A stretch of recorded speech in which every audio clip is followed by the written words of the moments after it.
So we've got public forum. We've got a late public forum, and I'm just going to invite first up Peter, who lives in Dunkirk Street, and he just wanted to briefly talk to the council around some issues in that area. So please welcome. Come on up, Peter. Jump on this, and Jackie could, or some. Oh, brilliant! Thank you. Yeah, take a seat there, and the floor is yours. We're listening.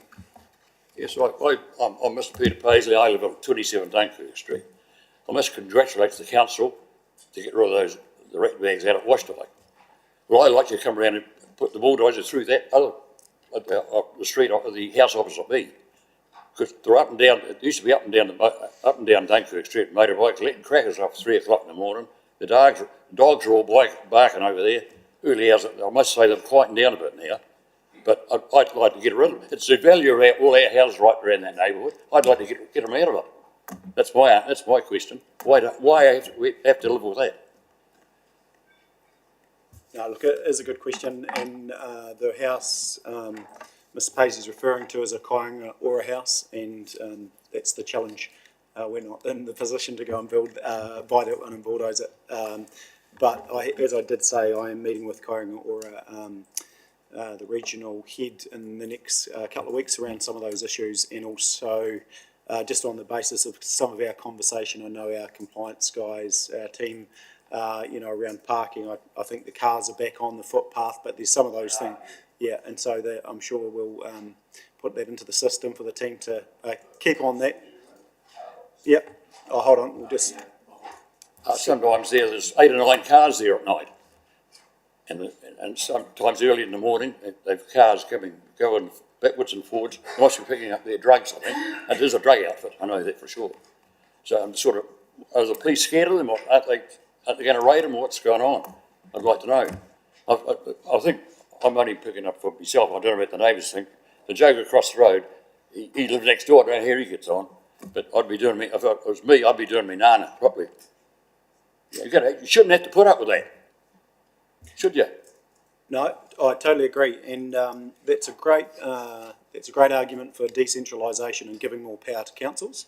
But we don't have the power to move people on from Kāinga Ora housing at the moment, unfortunately. So, but look, we certainly hear the issues, and within our power, we're working to do as much as we can to support the area. I'm sort of sick of it. Yeah. But they've been pretty quiet the last 2 or 3 months. I was sick of that. But before that, it was bloody awful. And I got a sick wife to put up with it too. So I thought the council would be able to do something about it, but what can you do? But we can do what we can within the within the acts that we operate under, and that's the challenge and bylaws, etc.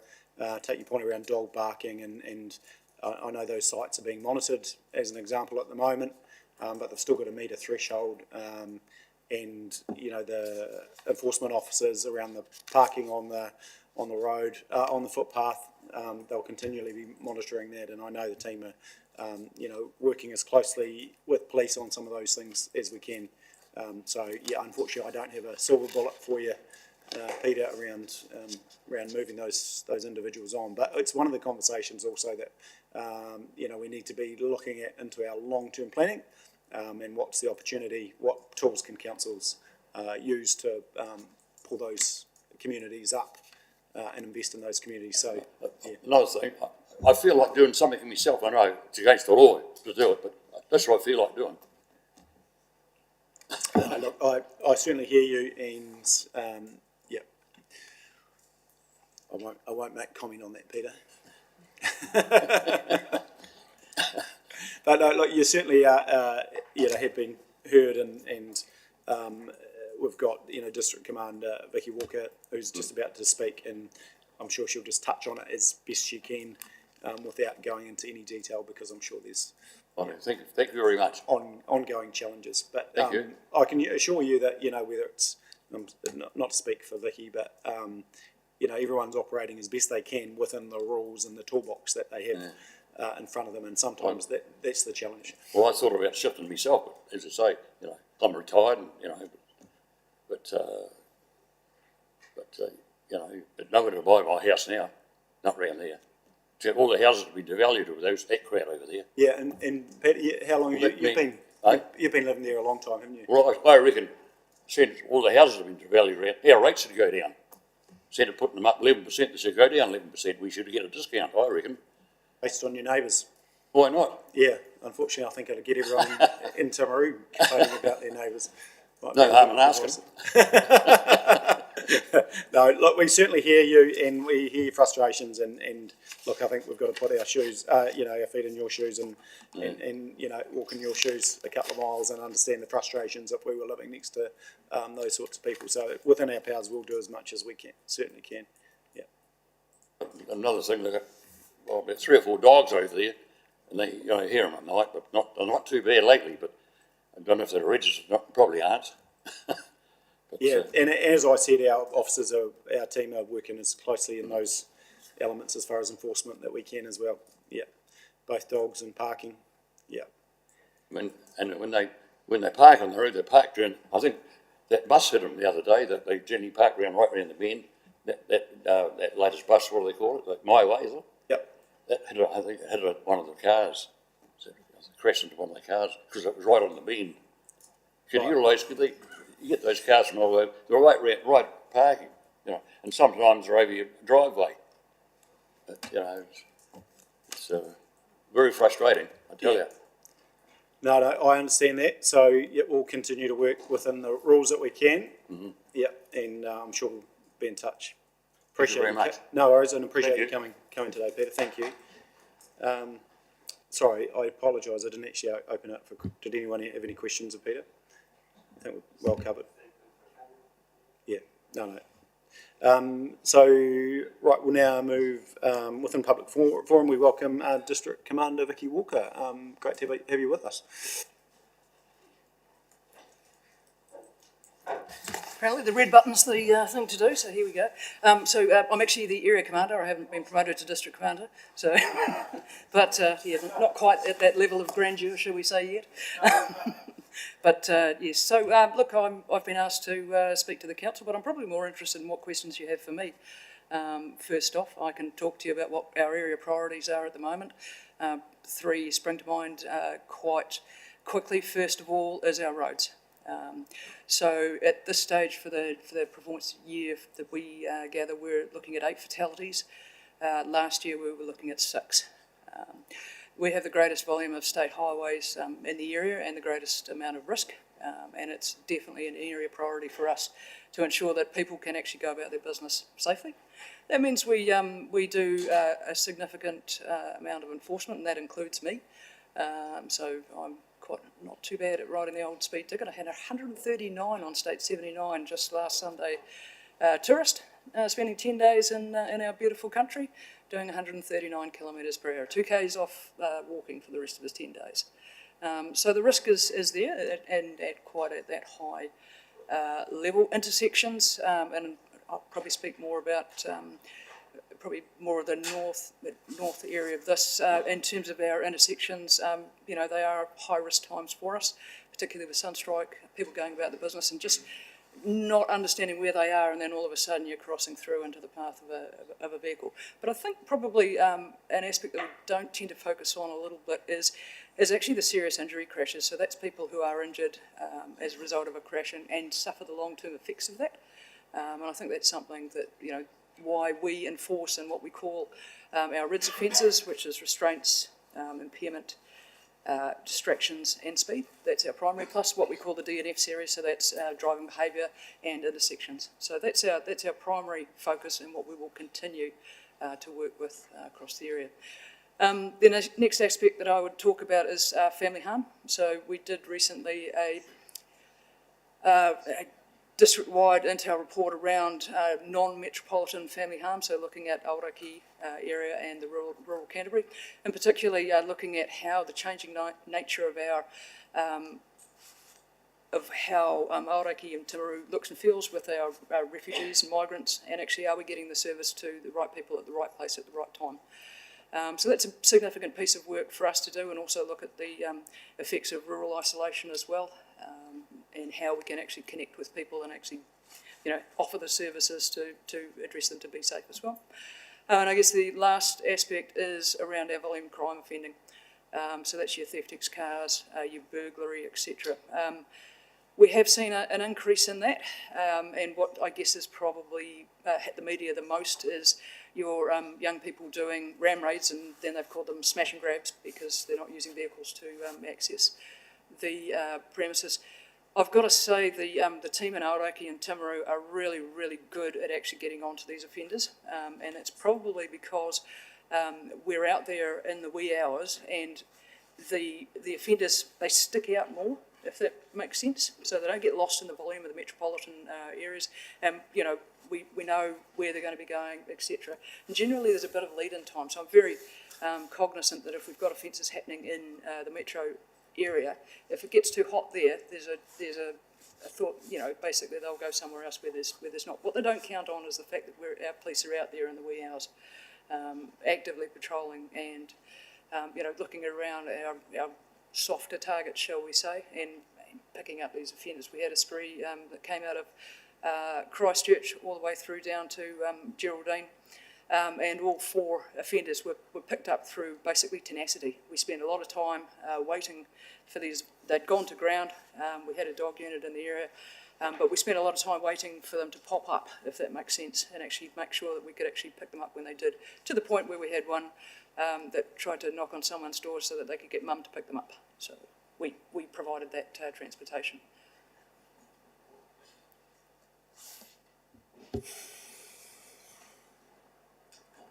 Gaffrey Hill. Yep. How about retail crime? How's it going on there? Yeah, look, retail crime, it's certainly, as we're in this cost of living crisis, temptation, a lot of pressure on people. It isn't as bad as what we see in the metropolitan areas, but it's certainly the temptation is there. Again, the other thing that we have on our side is we typically know who the people are, and we can pick them up and hold them accountable. And what we get here is we get a greater level of basically, because we know the offenders, we can hold them account for that spree and put them before the courts. So we're pretty fortunate there. So we're not having the same issues like they're walking into supermarkets and just walking out with a trailer load of groceries or anything like that. Look, I mean, that does happen, but it's certainly not to the extent that it happens in the metropolitan areas. What can we do to help old Pete over there at Dunkirk Street? Beg pardon?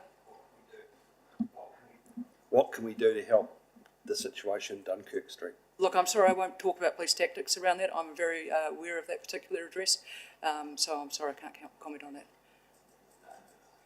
What I will say is that my team are very aware of that, and they do spend a lot of time in areas that we know that there are antisocial behaviours occurring, but we can't be there the whole time. We can't be 24/7 sitting in a particular area because we have other aspects of demand that we need to address.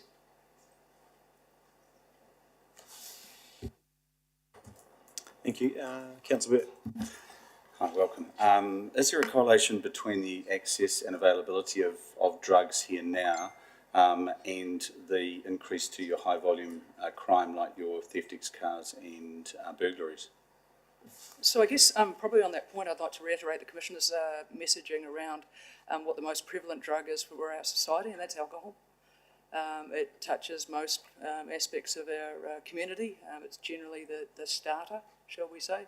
The prevalence is high, and it is a driver of our crime. Drugs itself becomes another aspect of that. There is drugs in our society, we're aware of that, but I'd probably encourage the conversation to be more around actually our alcohol use. And so you're not seeing an increase in drug driving crime though? I mean, obviously alcohol's an exacerbator for everything, but there's not an incidence of like I'm obviously interviewing these people finding that they have drug debts to pay for their crime and that sort of thing. I wouldn't draw that correlation. Just go on. Excellent. And do you an obvious question in an election year, you find you have enough resources to do what you need to keep people safe? I can't comment politically. Thank you. All right. Oh, I love it. Questions that the area commander can comment on, please. Councillor Jackson. Hi Vicky, I just wanted to ask about gang activity. Obviously there's been a lot of talk about that over the past few months with taking those gangs out of play out there at Washdock. So have we seen a decrease in gang activity around town? What sort of things are we seeing happening? I think when you tend to run a bulldozer through a gang pad, you do see a decrease in gang activity in the town. And also when you look at what's happened to High Street as well. So two significant locations of interest that have been in the Timaru community for a long time. There will always be an element of gang membership within any community, and we're proactively working with our partner agencies to address when we see people looking at coming into an area. So definitely one of our front-footing activities, shall we say. Hi Vicky. I live in the small town of Geraldine, and I guess one of the things I often get asked about is the availability of our policemen in Geraldine. I know we've normally got two. I know some have been working away from there for some time, and I guess it's just them being available to the public. Sometimes you can go 3 or 4 days without seeing anyone at the police station.